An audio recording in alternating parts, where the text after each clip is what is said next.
부터 포럼을 시작하겠습니다.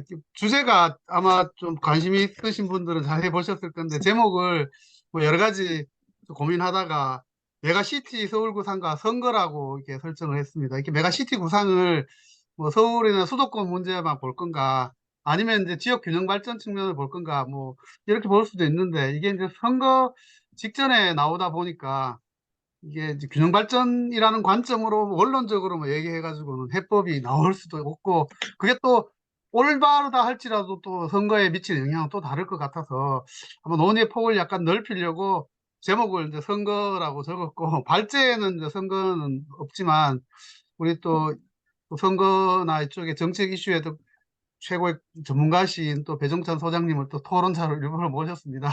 그래서 하여튼 참여해 주셔서 감사드리고요.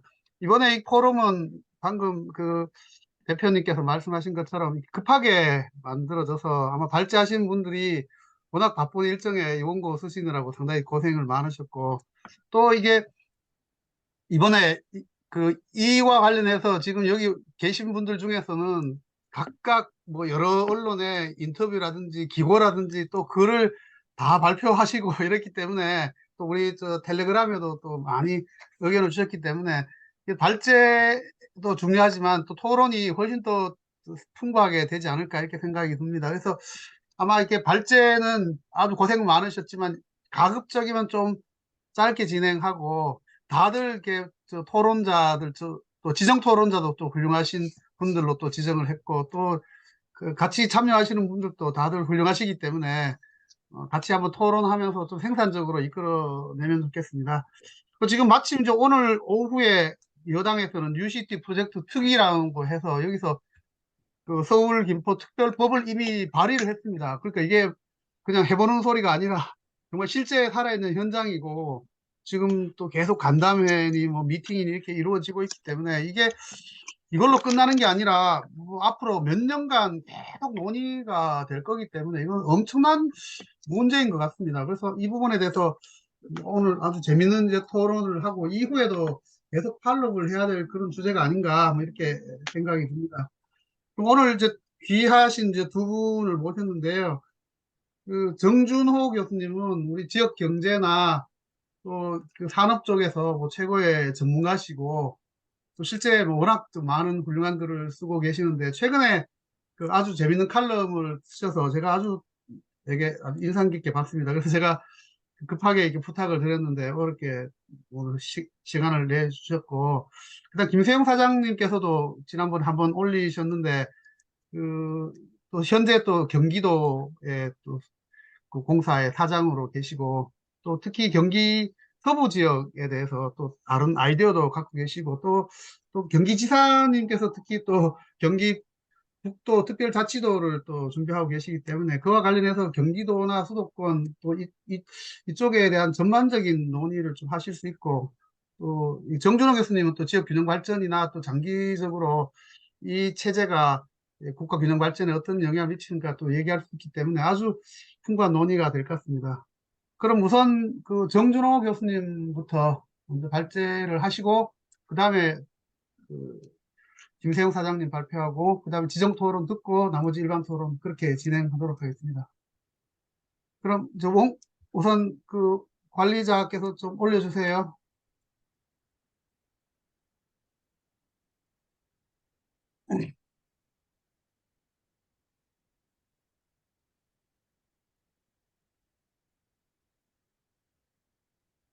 제가 올린 거 다 보이시나요?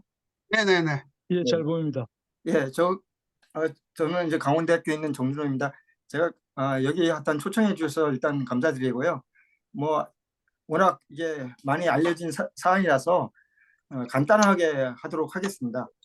아시다시피 이게 이제 발단이 됐던 게 이제 경기도가 지금 추진하고 있는 이제 분도안에 대해서 이제 그 김포시가 좀 이의를 제기하면서 이렇게 나온 거고, 이게 2013년 이제 10월 30일, 그러니까 거의 이제 보름 전이죠. 얼마 되지도 않는데, 그때 이제 국힘이 이제 골드라인에 관련된 간담회에서 이제 이걸 제기를 했고, 그 다음에 국힘의 대표가 이걸 수용하면서 이제 전국적인 이슈로 돼 있는데, 이게 이제 아시다시피 이제 그 인접, 뭐 김포나 구리, 고양, 하남, 뭐 하여튼 광명시 같은 이제 인접시들을 통합한다는 메가 이제 서울론으로 이제 당론으로 이제 추진하겠다 한 거고, 사실 이때가 지금 정권 심판론이 이제 거세지고 있는데 이걸 뒤덮으려고 하는 걸로 이제 볼 수가 있는 거죠, 사실.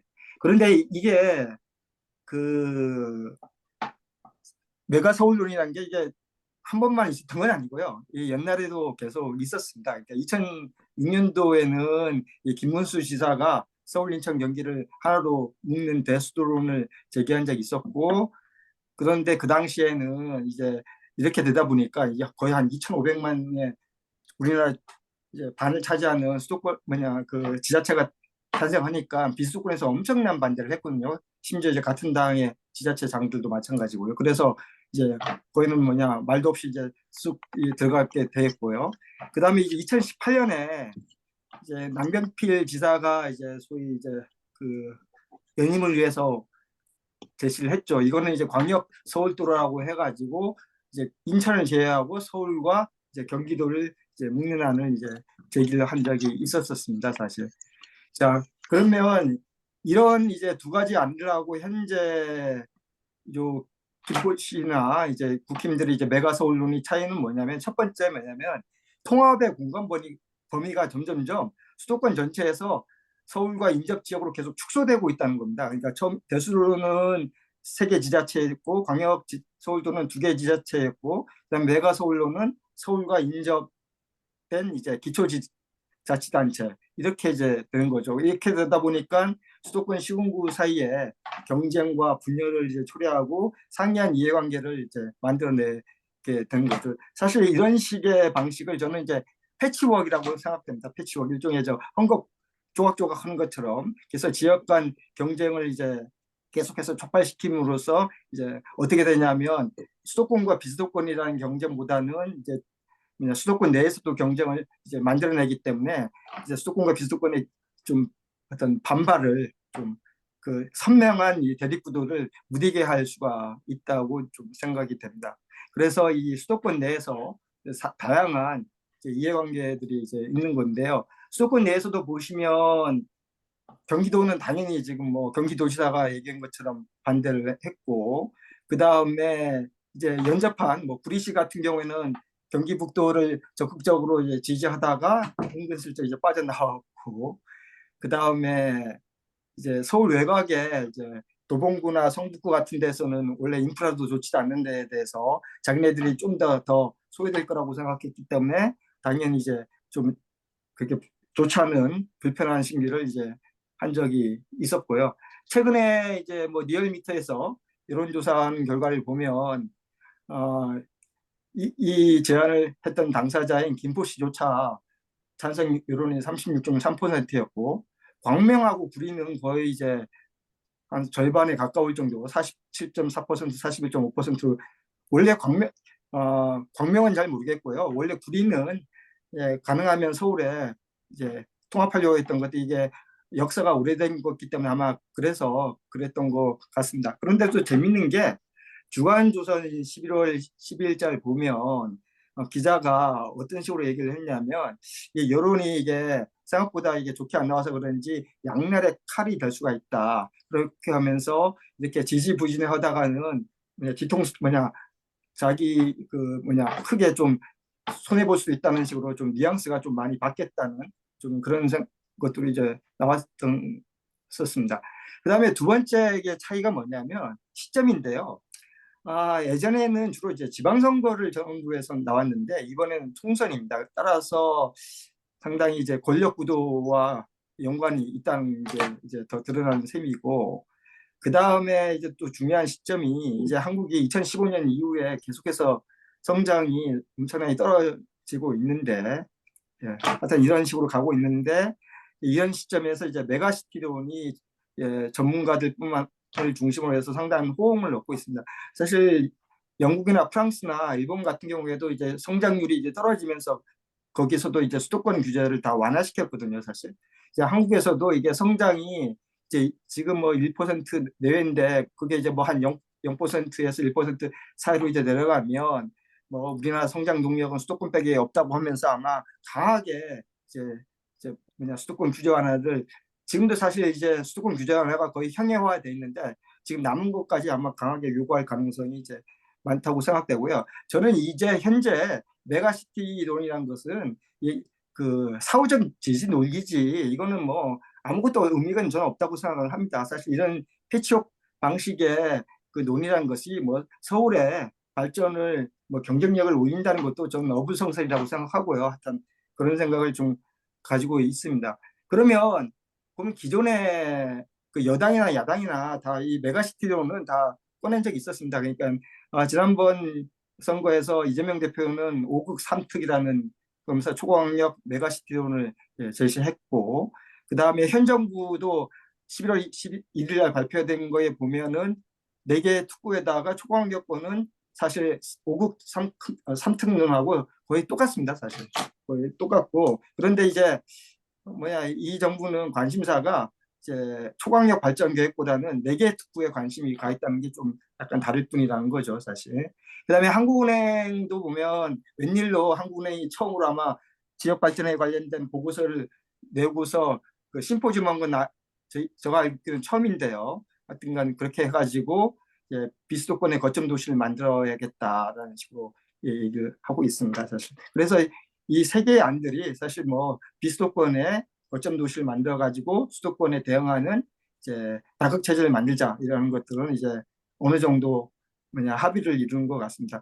그런데 이제 이게 여당이나 야당이나 이제 결국은 메가시티론에서 문제는 뭐냐면 여당은 수도권이 이제 한국 경제를 살리고 이제 뭐냐 그 경쟁력의 원천이기 때문에 이런 식으로 얘기를 하면서 수도권 예외주의를 이제 아주 강조를 하는 거죠. 수도권만이 우리의 살기라는 식으로요. 어떤 그런 게 있는 거라고 생각이 되고요. 그런데 이제 수도권 이제 예외주를 강조하게 되면 수도권과 비수도권이라는 이제 대립 전선이 아주 분명하게 되는데 근데 이 시점에서 아까도 얘기했다시피 이게 기초자치단체하고 광역지자체들이 통합이다 보니까 상당히 이제 이해관계가 이제 복잡해질 수밖에 없었고 아까도 얘기했다시피 이 저성장 국면이기 때문에 메가시티론이 이제 소위 보수 언론을 중심으로 해서 계속 중폭되고 있고 하여튼 이런 식으로 지금 얘기를 하고 있습니다. 사실 이렇게 메가시티론이 이제 대도시 성장 동력을 활용하자는 것은 뭐 외국에서도 이제 흔한 주장이긴 한데 런던이나 뉴욕하고 도쿄하고 우리하고는 좀 상황이 좀 많이 다르죠. 수도권 집중도도 상황이 다르고 심지어 런던만 하더라도 사실 이게 지자체 사이의 어떤 연합이지 하나의 통합된 지자체장을 뽑는 게 아니거든요. 사실 행정구역의 장을 뽑는다는 것은 경제적 효율성이라는 것도 있지만 그거보다는 어떤 주민의 자치라는 의미요. 그다음에 권력이라는 의미가 있죠. 왜냐하면 견제와 균형이라는 의미도 있고 만약에 지자체 수도권에서 하나의 통합된 지자체장이 나온다고 하면 거의 2,500만 원을 대표하는 사람이 나오는 건데 이렇게 되면 소위 말해서 지자체들 사이에 권력과 사이의 어떤 견제와 균형이라는 것들도 이제 무너질 수가 있고 사실 이게 뭐 그냥 단순한 경제 문제로 하늘될 수 있는 것은 아니다라고 이제 생각이 전 됩니다 사실. 그런데 현재는 이제 보수 언론들이 경제적 효율성 문제제기만 할 뿐이지 나머지 얘기들은 하나도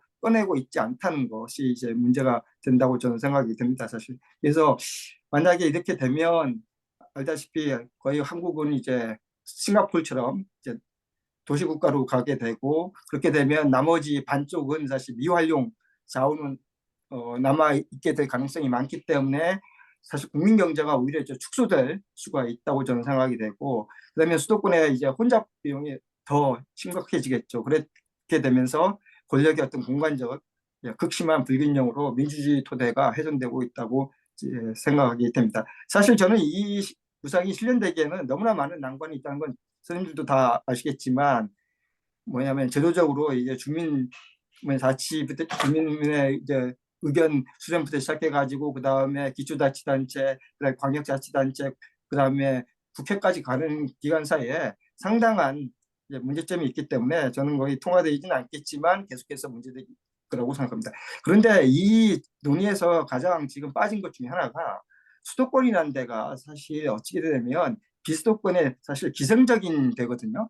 무슨 말이냐면 1인당 GRDP 측면에서 보면 서울이 전국에서 1등이 아닙니다. 어디가 1등이냐면 아시다시피 울산이거든요. 그래서 가장 생산력이 있는 도시는 생산 능력이 있는 도시는 울산과 그다음에 충남 같은 데이고요. 그러면서 이제 소득이 한번 이제 생산 소득이 이제 분배 소득으로 바뀌는 과정에서 상당한 정도가 보통 한 1년에 한 GDP의 5%에서 한 10% 사이가 매년 이제 서울로 아니면 수도권으로 이제 유입이 되거든요. 그러면서 이제 수도권의 분배 소득이 높아지는 측면이 있고 또 하나의 또 기생적인 측면이 보면 지금 서울은 이제 그 청년층 같은 경우에는 만성적인 순유입을 했던 거죠. 그러니까 전국으로부터 비수도권으로부터 상당한 젊은 층들이 유입되면서 수도권에 이제까지 계속해서 그 젊은 사람들의 어떤 그 생동감이라든가 이런 것들 유지했던 것들이거든요. 하여튼 이런 식으로 얘기를 하면서 수도권이라는 데가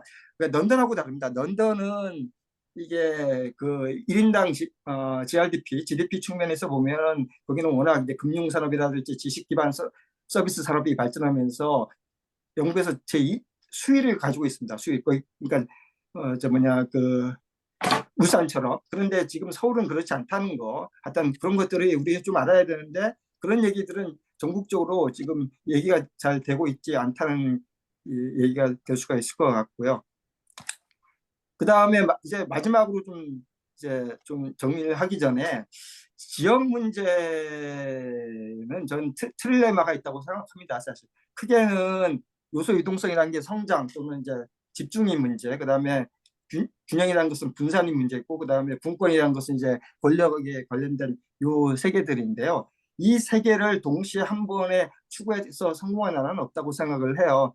사실 미국 모델은 이제 소위 말해서 이동성, 소위 말해서 그 집중과 분권의 모델이죠. 그래서 뭐 예를 들면 저 티브 가설이라는 것이 얘기를 하다 보면 자기네가 이제 소위 그 지방자치단체가 그 뭐냐 어떤 그 서비스를 제공하느냐에 따라서 사람들이 발도 뛰어가면서 투표한다는 게 그런 의미를 얘기한다는 거고요. 독일 같은 경우에는 이제 연방 국가들 사이에 어떤 공동세 같은 프로그램을 통해 가지고 분권과 균형이 상당히 잘 조화된 나라라고 생각되고요. 한국 같은 경우에는 사실 이동성, 그러니까 성장과 균형을 추구는 했는데 저는 이게 모순적 조합이라고 생각하는데 한국은 이제 수도권을 그 규제는 계속 완화되는 기조하에서 균형 발전을 추구했기 때문에 이것도 아니고 저것도 아닌 식의 좀 문제가 있었다라고 좀 생각이 될 수가 있을 것 같습니다. 그러면 현 정부는 어떤 식으로 가고 있냐면 소위 성장과 분권의 옵션을 통해 가지고 이제 지금 가고 있고 뭐 다 아시는 얘기들이고 사실 저는 이제 분권을 너무 강조하는 것들은 말이 안 된다고 생각하거든요. 사실. 그러면서 점점점 이제 중앙 정부가 해야 할 역할들을 지방 정부로 좀 다 토스를 하고 있고 하여튼 이런 것들이 이제 나타나고 있다고 생각합니다. 사실 이제 이 주관 부처도 행안부로 그러니까 이제 국토부, 산업부, 행안부로 갖고 이렇게 되고 있고 사실 여기서 이제 안 하는 게 이제 영국 같은 경우에는 보수당이 이제 그 풀뿌리를 강조하는 사회적 경제를 강조하는데 우리나라 보수파들은 사회적 경제를 좀 왼쪽에 있는 사람들이 하는 거라고 잘못 생각하고 있는 어떤 이런 것들이 좀 달라진 거가 있는 건데 여전히 이제 현 정부의 좀 기조는 직접 경제를 극대화한 거라고 이제 할 수가 있을 것 같습니다. 저는 이에 대해서 한 가지 이제 좀 대안을 얘기한다고 하면 뭐라고 해야 되냐면 뭐 비수도권 얘기는 다 비슷한 얘기니까요. 수도권 같은 경우에는 삶의 질하고 경쟁력을 높이기 위해서는 전략적 조정을 이제 중앙정부가 중재하는 네트워크형 메가시티 구상이 필요한 거고 따라서 세 개의 지자체를 뭐 합친다거나 그런 식의 인위적인 조정은 좀 필요하지 않을 것 같다. 왜냐하면 엄청난 많은 이제 그 긴장과 그다음에 갈등과 사회적 비용을 하기 때문에 그럴 필요는 없다고 저는 생각이 되고요.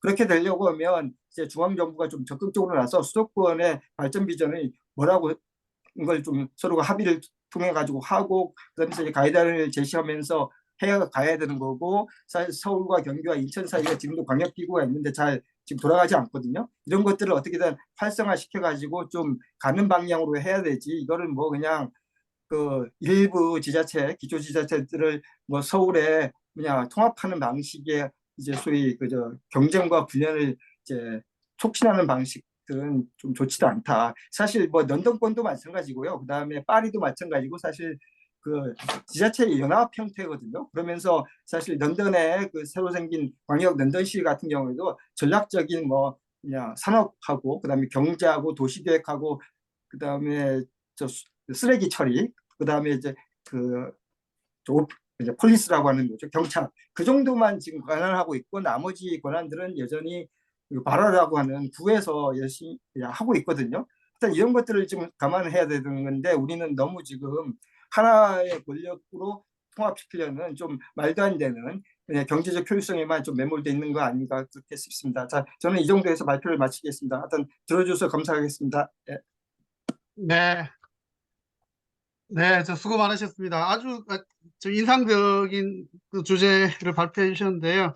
어쨌든 이게 우리 그 균형 발전이 트릴레마고 그 중에서도 이동성과 균형이란 모순적인 관계에 있다. 하여튼 이거는 새로운 하여튼 시각인 것 같고 어쨌든 그래서 지금 네트워크형 그 메가시티 구상을 제안하셨는데 어쨌든 제가 봐도 어쨌든 수도권만 커지는 상태에서는 이 지역의 이게 메가시티 구상이 어쨌든 점점 거리가 멀어지는 이런 형태가 되는 게 아닌가 아마 그런 생각은 듭니다. 그래도 아주 좋은 발제해 주셔서 감사드리고요. 다음은 김세영 사장님 단체가 있겠습니다. 자, 제가 메가 서울이냐 컴팩트 수도권이냐 가지고 저 제목을 붙였는데요. 사실 이제 이 논의가 왜 나오는가 우리가 한번 생각을 해봐야 될 필요가 있다고 보여집니다. 지금 그 국민의힘에서 이제 급하게 하다 보니까 좀 어설퍼 보이기는 하지만 실제 관련 통계들을 보면 지난 5년 동안에 한 50만 정도의 이 젊은 층들이 서울에서 밀려났습니다. 그래서 그분들이 지금 경기도에 지금 이슈가 되고 있는 김포라든지 구리라든지 이제 이런 곳으로 들어오신 걸로 돼 있는데 그분들의 지금 마음을 상당히 흔들고 있다고 보여집니다. 물론 이 논의 자체가 이 이슈 자체가 굉장히 어설프게 지금 나온 건 사실이지만은 앞으로 어떤 폭발력을 가질지 모르기 때문에 민주당에서도 상당히 긴장을 해야 되는 그러한 것으로 보여지고요. 제가 또 경기도 와서 조금 놀란 것 중에 하나가 31개 지자체가 있는데 도시계획위원회에서 할 수 있는 일이 거의 없습니다. 그러니까 서울은 25개 그 구가 도시계획위원회를 열고 거기서 결정된 사항을 서울시 도시계획위원회에서 최종 결정을 합니다.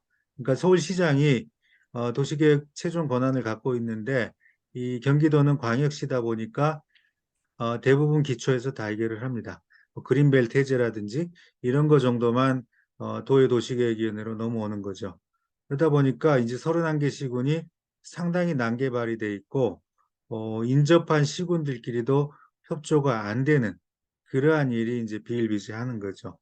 그러다 보니까 이 구리, 김포, 광명 이런 조그만 시, 서울하고 인접한 시에서는 이렇게 할 바에야 우리가 그냥 붙어버리는 게 낫지 않냐 이런 생각을 가진 사람들이 전문가 중에서도 의외로 많다는 거. 이 두 개는 우리가 알고 이번 그 이슈를 이해를 해야 될 것 같습니다.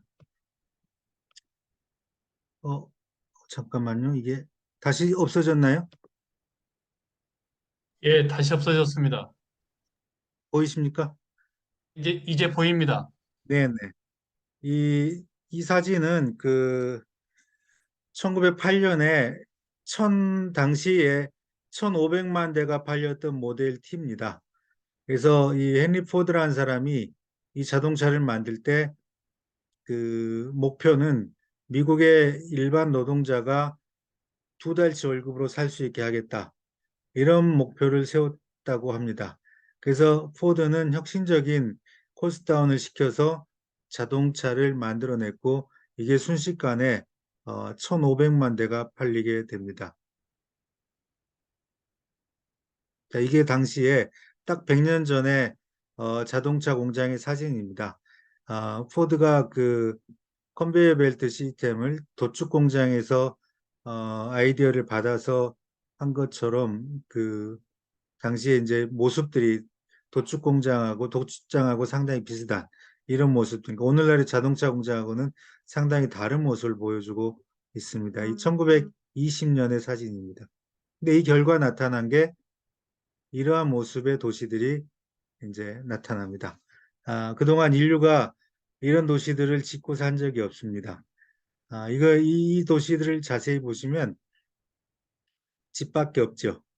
그래서 그동안에 수천 년 동안 만들어 왔던 그 여러 가지 복합적이고 융합된 그러한 도시는 없어지고 이러한 이제 베드타운들이 지난 100년간 전 세계에 퍼지게 됩니다. 그래서 소위 말하는 지금 우리 사회 이슈가 되고 있는 메가시티의 탄생이 100년 전부터 예고되고 있었던 겁니다. 자, 그게 이제 한 세대쯤 흐르니까 60년대 초에 가트만이라는 사람이 보스턴, 뉴욕, 그 다음에 DC로 가는 자동차로 한 8시간 정도 거리에 미국 인구의 한 20%가 모여 살고 있는 걸 보면서 이걸 메갈로폴리스로 명명하고 책도 만들고 이 사람은 이제 여기에 대해서 굉장히 긍정적이었죠. 그 미국 사회의 인큐베이터다. 이런 표현까지 써가면서 했던 게 1960년대 초입니다. 자, 그래서 이제 오늘날에 보면은 지금 제가 이 지도에서 표시해 놓은 게 빨간 도시들, 그러니까 여기 이렇게 빨갛게 되어 있는 게 인구 1,000만을 넘은 도시들이고요. 이 파랗게 된 게 거의 500만에서 1,000만에 육박한 이런 도시입니다. 그래서 1972년에 유엔 통계를 보시면 100만 이상의 도시가 32개였는데 작년의 통계를 보면은 이제 30개를 넘어섰습니다. 그래서 저 1,000만 이상의 도시가 30개를 넘어섰고, 그 다음에 여기 제가 사진으로 보여드리는 한국의 수도권을 포함해서 여러 가지 그 소위 메가 리전 또는 메가 벨트라고 하는 이러한 도시들이 속속 나타나고 있습니다. 자, 이거는 지금 인구 순으로만 놓고 봤을 때 수도권이 한 네다섯 번째 되는 거를 보여주고 있는 겁니다. 그래서 도쿄권, 델리권에 상하이권에 이어서 서울권이 지금 2,600만 정도 이렇게 지금 보여주고 있는 그 통계가 되겠습니다. 그리고 이제 그 수도권이 아닌 도시들이 이렇게 모여가지고 간사이라든가 맨체스터라든가 부울경이라든가 이런 걸 중심으로 해서 통합을 유도하는 이건 무슨 행정구역의 통합은 아니고 대체적으로 경제권, 기능 이런 통합을 그동안 꾸준히 논의해오고 있는 또 일부 시행하고 있는 그러한 모습들을 보여줍니다.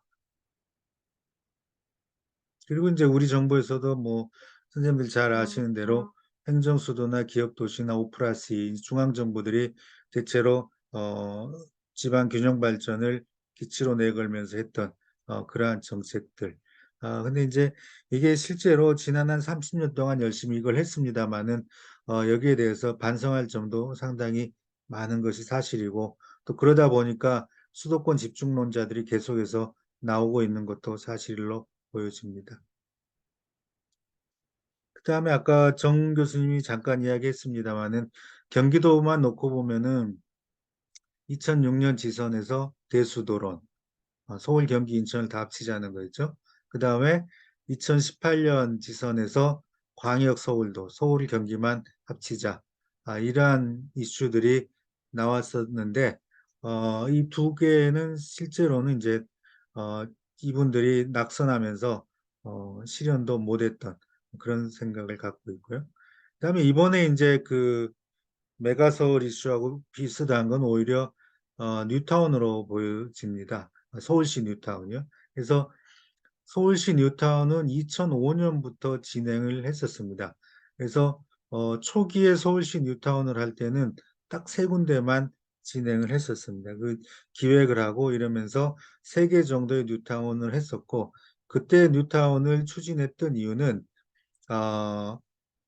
갈수록 그 1990, 그러니까 90년대 후반부터는 그 재개발의 면적이 계속 줄어들었었습니다.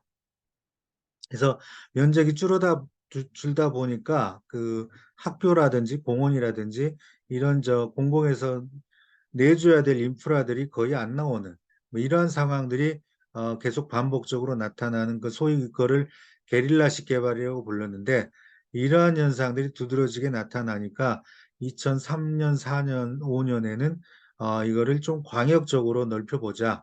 이렇게 해가지고 그 안에 용적률이라든가 이런 상당한 인센티브를 몰아주면서 3개 정도 뉴타운을 계획을 하게 되는데 이게 2008년 총선 바람을 타면서 서울시 자치구에 다 들어가게 됩니다. 25개 자치구에 하나 이상씩이 다 들어가게 되고 물론 이거는 이제 시간이 지나서 여기서 실현되는 거는 극히 드물게 되고 중간에 이제 자동으로 소멸되거나 또는 박원순 시장 2011년 취임 후에 주민투표를 거쳐서 그러니까 과반의 동의를 얻어서 허물어지는 이런 것들이 있었는데 이때도 사실 제가 지금 데자뷰로 보여지는 거는 이런 게 이제 총선 공약으로 나오면서 전문가들은 대부분 황당하다는 반응을 보였었습니다. 이게 될 수가 없다 기본적으로. 그런데 그게 이제 당시에 기치로 내걸었던 게 강남북 균형 발전이었는데 그 균형이 이제 땅값의 균형으로 굉장히 어필을 하게 되는 거죠. 그래서 강북이 우리도 땅값을 높여보자 이러면서 걷잡을 수 없게 진행됐던. 그리고 그 결과 2008년 선거에서 민주당이 폭망하게 되죠.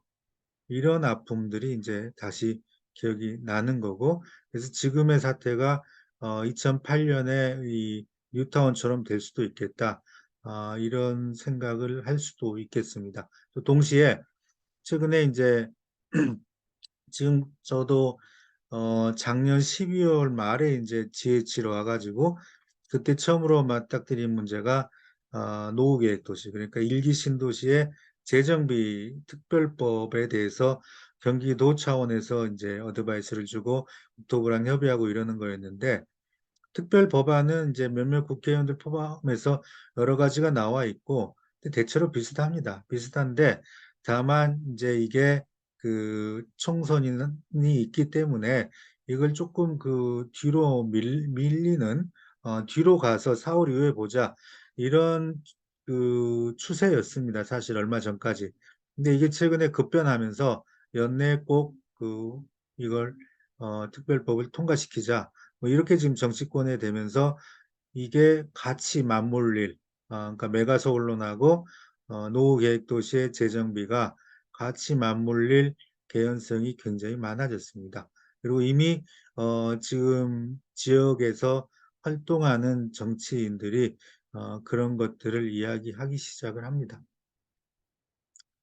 자, 그래서 이거는 이제 파리의 얀 이달고 시장이 재선되면서 더 피치를 올리고 있는 15분 도시입니다. 그래서 어, 이달고 시장이 부시장도 한 16년 했고 시장을 지금 2번째 하고 있는데 굉장히 추진력을 가지고 파리를 그 일단 자동차를 몰아내고 걸어서 15분 안에 모든 게 해결되는 그러한 도시로 지금 열심히 만들고 있고요.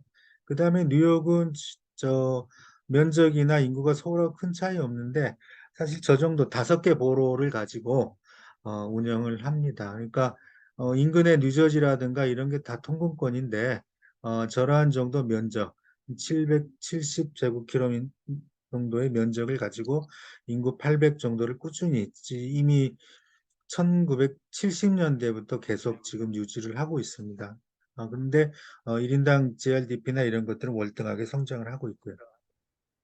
런던 도쿄는 이제 아까 이야기 나와서 생략을 할 것 같은 이런 식으로 가고 있는 게 그러니까 무슨 행정 면적은 전혀 이슈가 안 되고 인구도 이슈가 안 되고 이러한 이제 개념들 그다음에 효율, 기능 그다음에 1인당 GDP 이런 것들이 지금 이슈인데 우리가 지금 너무 옛 이야기를 하고 있는 것 같고 이거는 제가 이제 한 2년 전쯤에 그 마곡 스마트 시티를 그 완공을 하면서 마곡의 확장을 한번 꾀보자라는 쪽에서 구상을 했던 겁니다. 제가 오늘 이걸 보여드리는 이유는 이런 식으로 지금 충분히 구상들이 있고 일부는 실행이 되고 있고 이러한 것들이 지금 오히려 지역 주민에게는 더 중요한 것인데 이런 것들, 그러니까 이게 지금 트라이앵글 밸리라고 그때 명명했었는데 이게 지금 뒷전으로 가고 있고 면적 넓히자, 인구 넓히자, 키우자 이런 쪽으로 하는 게 좀 안타까워서 뭐 간단히 보여드리도록 하겠습니다. 여기 보시면은 지금 일산, 김포, 강서가 이 삼각지대가 있습니다. 그리고 이 삼각지가 지금 그 수도권 서부에서 가장 절대 농지가 많은 지역, 그러니까 가장 저개발된 지역으로 보시면 되겠습니다. 그래서 인구 세대수가 이렇게 쭉 있고 여기 한 160만 정도가 이제 살고 계시는 겁니다. 근데 재정 자립도나 1인당 GRDP는 생각보다 낮습니다. 그리고 여기 보시면은 이제 지금 김포의 경우는 조만간에 이카오 그러니까 세계 항공기구에서 높이 제한을 일부 그 풀어주는 해제한 너무 과도하게 돼 있다라는 거는 이카오 전문가들도 인정을 하고 있습니다. 그러면서 거기에 상당한 그 김포가 그게 이제 풀리면 한 2025년쯤으로 예상하고 있는데 굉장히 많은 발전의 전기가 있어질 걸로 보여집니다. 그래서 이미 2년 전부터 이러한 신산업을 육성하자는 움직임이 있었습니다. 마곡의 경우는 지금 스마트 시티로서 굉장히 잘 나가고 있고 일산에는 지난 그 달에 테크노밸리를 착공을 했습니다. 테크노밸리뿐만이 아니라 영상밸리까지 들어서면 여기에 그동안 일산 지역에 없었던 여러 산업 기능들이 들어올 거고 고양 쪽에는 지금 바이오 허브가 추진 중입니다. 아마 삼성이나 이런 데서 지금 욕심을 내는 것 같고요. 김포는 이제 여기에 공항을 갖고 있으면서 아까 말씀드린 대로 개발 가능지가 대폭 생길 수 있는 아마도 그렇게 될 걸로 보는데 그러한 여건을 지금 갖고 있는 겁니다. 그래서 지금부터 김포, 마곡, 일산에 트라이앵글 밸리를 계획을 해서 서부권의 이 개발 거점으로 삼아보자 라는 게 이제 2년 전에 제가 했던 생각이고 이걸 지금 GH에 와서 용역이라든가 그 기타 행정 처리를 추진을 하고 있습니다. 그래서 서부권을 대대적으로 지금 보고 있고 특히 이제 김포공항 같은 것을 뭐 일부 없애자는 의견도 있었습니다만은 이건 굉장히 보물 같은 땅이 되겠습니다. 그래서 이걸 중심으로 해서 주변을 한번 다시 찾아보는 그러한 일들을 지금 하고 있고요. 이건 아까 말씀드린 이제 과도한 고도 제한이 되겠습니다. 그러니까 이게 지금 호리병처럼 돼 있는데 이 면적이 꽤 많이 줄어들 그럴 걸로 지금 보여집니다. 그렇게 했을 때 여러 가지 기대 효과가 지금 보여지는 거고요. 그다음에 이걸 이제 조금 더 넓히면 아까 트라이앵글에서 그 옆에 강서 그다음에 검단 이런 데까지 이제 확장될 수 있는 그러한 여건이 되겠습니다. 하여튼 이러한 부분들에 대해서 구체적인 언급이나 이거에 대한 추진 없이 그냥 저기 메가 서울이라는 이슈를 툭 던지면서 대체적으로 이제 서울에서 밀려난 젊은 층들을 겨냥하는 걸로 보여지는데 그분들의 표를 얻으려는 일들을 지금 민주당이 적절히 막아야 되겠고 이제 그것 때문에 사실 민주당에서도 개념이 필요합니다. 그래서 제가 엊그제 어디 신문에 냈던 그 칼럼에서는 메가서울대 컴팩트 수도권 이렇게 좀 대비를 시켜봤었습니다. 그래서 이런 도시들 이렇게 도시를 개발하고 효율을 높이고 일자리를 늘리는 게 보다 더 컴팩트하게 가야 될 때다. 이런 주장을 지금 하고자 합니다. 이상 여기서 마치겠습니다. 감사합니다.